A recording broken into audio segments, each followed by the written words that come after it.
KM Gunung Dempo menjadi kapal terakhir yang beroperasi melayani penumpang dari wilayah timur hingga ke barat. KM Denpo kembali melayani penumpang dari wilayah timur hingga ke barat usai Hari Raya Idul Fitri. Penumpang terlihat berdesak-desakan saat naik ke kapal. Sebelum naik ke kapal, tim gabungan memeriksa terlebih dahulu kelengkapan para penumpang.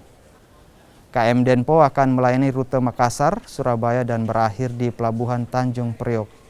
Penumpang lanjutan kapal ini diperkirakan mencapai 1.000 orang.